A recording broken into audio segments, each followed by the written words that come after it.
Society tells you, growing up, you should fantasize about kicking a ball and dream about that, but it didn't really interest me. I was not necessarily a tough growing up, but I was a hard worker, and I was, you know what? I was smart. That's what I was. And wits beat toughness any day of the week. That's and awesome. Twice on Sunday. So I knew what I needed to do. I needed to learn combat sport. I needed to learn martial arts, gain confidence in surroundings, and then rise up. I had a self-defense mind. I was aware. Where I come from and where I grew up, you had to be aware. You had to be able to defend yourself. So that's how I got into it. I overcame a lot of adversity and a lot of hard work to get to that octagon. I look at the tough guys back then. Yeah. Where are they now? Yeah. They're not tough no more.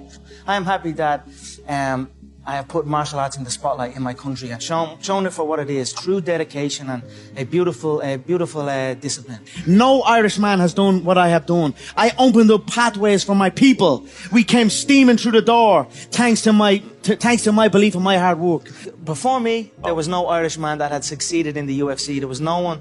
I could not look to my mother and father and say, look at this Irish man, look at his successful fighting career, because there was no one before me. So I was the first one. I had to convince them what I was going to do. There are many, many young kids who are seeing the path now. There are many, many parents of young kids who are seeing my path and encouraging their kids into the game of martial arts. I always like to focus on the good, because the good shines through.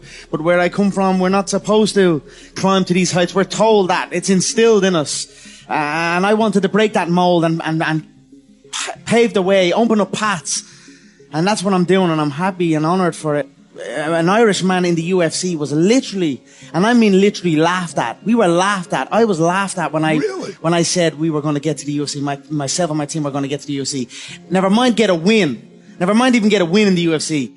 Then win a belt. Then win the second belt. I've just used all that fuel that I'm not supposed to do it, but I'm going to do it. And I'm going to outwork everyone that says I cannot do it. And that's what I did. And that's how I rose up. And long may it continue. Keep positive and have belief in where you're going. And you're able to, you can almost visually create your entire world. No, not almost. You actually can. I would practice like little parts of it. Like when we were driving into the shopping mall, the car park, I would always visualize that the car park space right at the front door would be empty for me, waiting for us to pull up. I kept building on that, and I got better at it, and I became so damn good at it that I was able to go into bouts against undefeated fighters, people with insane fighting legacies, and I was able to go in front of the world and tell the world, I'm going to knock this man out with this exact shot at this exact time, and I done it back to back to back. Do you know what I mean? I feel like I'm chained and I'm carrying a cross or something. And then when I get to that octagon, I'm peeling it all off. And when I finally step foot in that octagon and place my bare feet on that special UFC canvas, I feel free. Now what I am doing this for is finally here. You're giving everything you've got. You're in there to die. You're prepared to die in there. I am prepared to die in there, and I'm also prepared to kill in there. It's a ruthless game. You have to be willing, because you can go in there, and when you come out, you're a different person. If I could describe it to people, it's like entering a car crash. It's a vicious game, and you've got to be fully committed, and you've got to be willing to go all the way. My lineage, the McGregor lineage, we are bled on the battlefield. You can trace my lineage back to the Highlands, where we fought invaders off of our land. I have my family sword. It's a claymore. It's wrapped in sheepskin, and I have it hanging on the banisters of my stairs, just to remind me of where I come from. And who I am. We are warriors, we are fighters. In my home, like many other homes in Ireland, the real stress and the real fights come from the mortgage, come from this stress of home.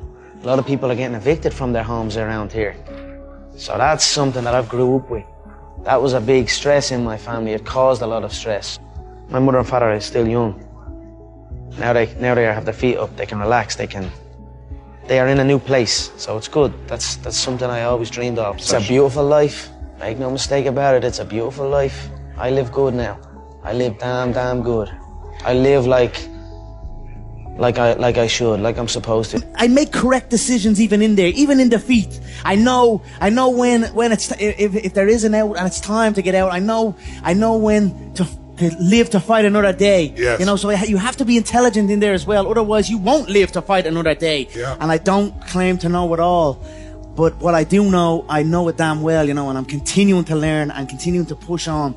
I have gone through times in my young career of lapses in motivation and seeking that energy. I had to believe in it. I had to feel it.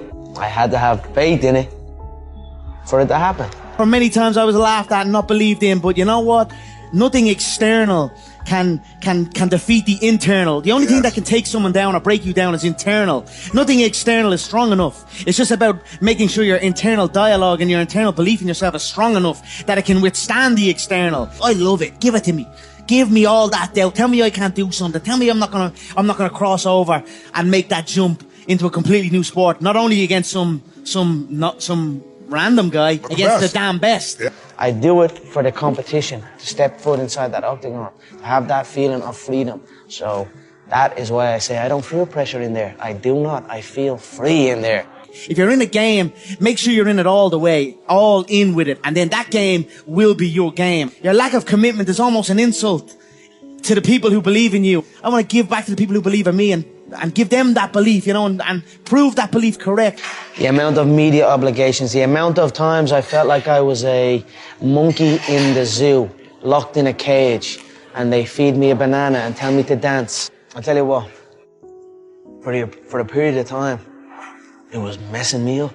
There's a lot of politics in the game. The fight game is full of sharks, but I'm the fucking whale, so I want what's mine, and that's what I'm going to get. On all the obligations, the injuries, the hours that you're away from your comfort. But when you're in it and you're there, when you've made it to the octagon, I feel free. That's why I'm saying I don't feel pressure on fight night. I don't feel pressure when I make that walk. Every time I wake now, I put on a song. I start every day with a dance. That's awesome. And feel myself. Who am I? Yes. I know who I am. I am an Irish animal, a proper Irish animal. I size people up. I don't know why, but I do. I almost feel like when I step into this thing, I'm at war. I'm at war with everybody at all weights. Not everyone's positive. Not everyone's... You know what I mean? Not everyone is happy to see a man succeed. As wrong as that is, everyone is here for their own benefit. Forget Team Europe and forget Team USA. There is no friends in this business. You are either here to win or you are simply a filler. We're all on our own journey, as am I. So this is it. You come in here and handle your own business. You don't need nobody to hold your hand. When it comes to it all, it's easy for people to look in from the outside. But when you put it all together, not just the weigh-ins, not just the fight, all of the other stuff, nobody can do it better than me. Everyone else crumbles. Every single other person crumbles. What got me to where I am and where I continue to go and where I will continue to go is an insane work ethic. Yes. And it's an insane work ethic that you can only put in that amount of work if you were doing something that you are passionate about. You cannot fully commit to something if you are not passionate about it. So you must look at your surroundings, at the things you are involved in, and ask yourself, are you truly passionate about these things? Do you truly want to put every ounce of your being into these things? I feel to be at the pinnacle of any game, in whatever you do, you've got to be almost insane to your craft. Not a lot of people can understand that. That's why I don't know about nothing else. I do not pay attention to nothing else, and I can't do it.